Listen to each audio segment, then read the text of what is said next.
Cafe Network, the podcast to connect and promote entrepreneurs and business experts. I'm Tom Rioch, an American known as the King of Networking, connecting people and speaking from my studio in Campinas, São Paulo, Brazil.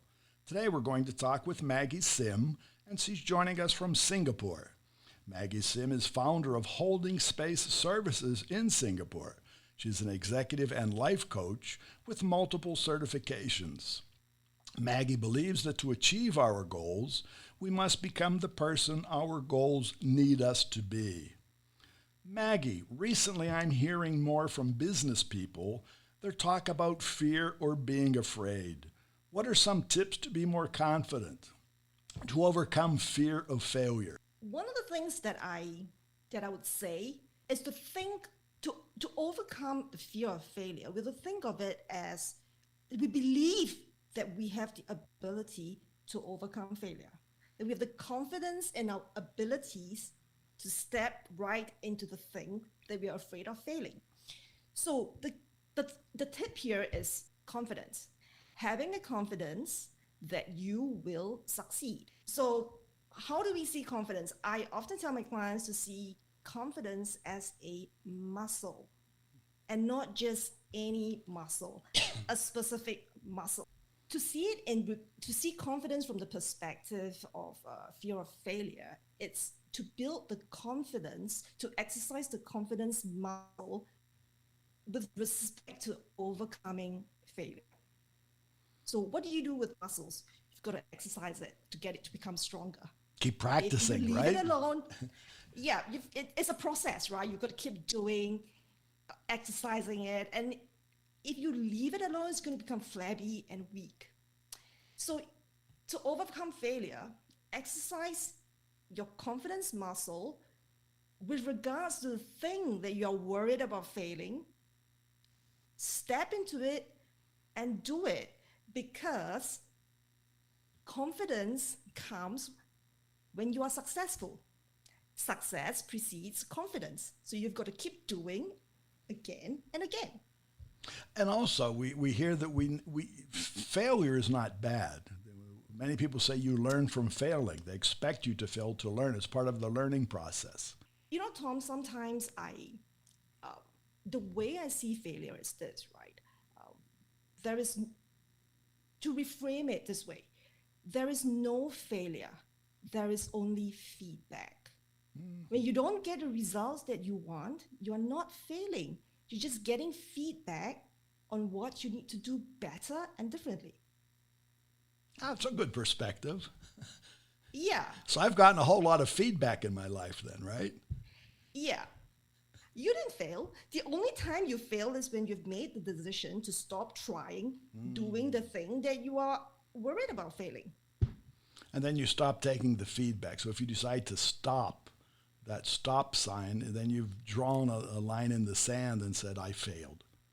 Yes. But if you keep trying again and again, you just get more feedback about how to get better and to get to the results that you want.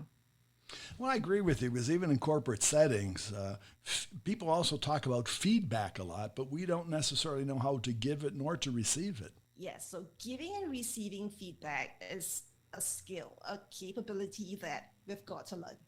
So and in your work with your high achievers, do you also help them with that? So it's not just talking about confidence. You have a wide variety of things that you would talk about and help. Yeah, so before we even talk about receiving feedback on what is it that you need to do differently to get better, I tell my clients that you need to have this mindset, what we call embrace the suck mindset. Embrace the? Because when suck, S-U-C-K. Aha. Right? Because if you are doing something for the first time, or you're doing something that you fear, it's probably because you think that you're not so good at it. Right?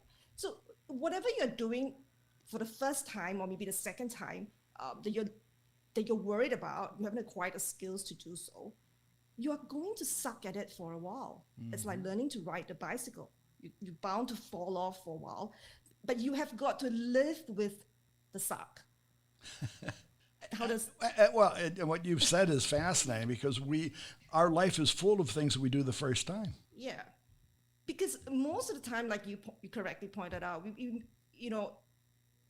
many things in life we do it for the first time, and perhaps we are not so worried about not doing the thing well.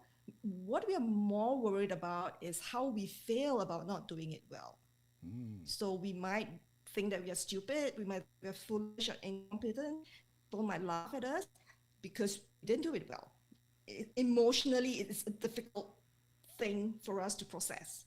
So I usually say to clients who's doing things for the first time that they need to do to get to their goals, just embrace the suck.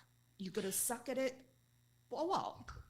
Well, and to be promoted, to grow as a career, we have to expand ourselves within a company or corporation to be able to do things for the first time again, as a new manager, a new level, a new area. Exactly. And I think when you stop doing things for the first time, that suggests that you might not be stepping out of your comfort zone often enough, which then means you're not really exercising your confidence muscle. Aha. And we become complacent because we're satisfied and we're happy with what we're doing.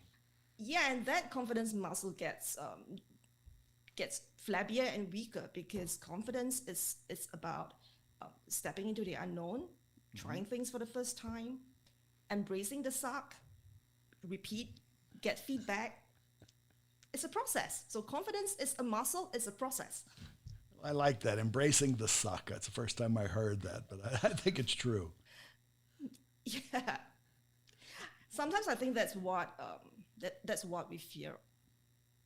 During that period of time when we're not doing it so well, we find it hard to sit with the feeling of not doing something well. Well, in today's world, that's sort of a daily event now because things change so rapidly. So we have to flex our muscles every day. Yes. Be it taking a different route to work. I mean, it doesn't have to be the big things, right? You could exercise your confidence muscles in really, really tiny things in life. It doesn't have to be something big as relocate to a different country, change your job. Something very simple. Very good. That you could do in your day-to-day life. So embrace the suck, huh, Maggie? Well, Maggie, we're running to the end of our time, unfortunately, but how can our listeners find you? You can find me at my website, www.holdingspace.sg, or you could find me on LinkedIn. Just search for Maggie Sim. Very good. Well, thanks for being part today, Maggie, and hope to be talking to you again in the future. It's my pleasure, Tom. And reminding all of our listeners, you can find more information. It's Maggie Sim, and it's Maggie, and the last name is Sim. Find her on LinkedIn. And her site is holdingspace.sg, which is for Singapore. Cafe Networking is brought to us by Focus MI Market Intelligence, an agricultural market research specialist in Brazil. And more information on the website, www.focusmi.com. Thanks for listening. Until the next time here at Cafe and Networking Podcast.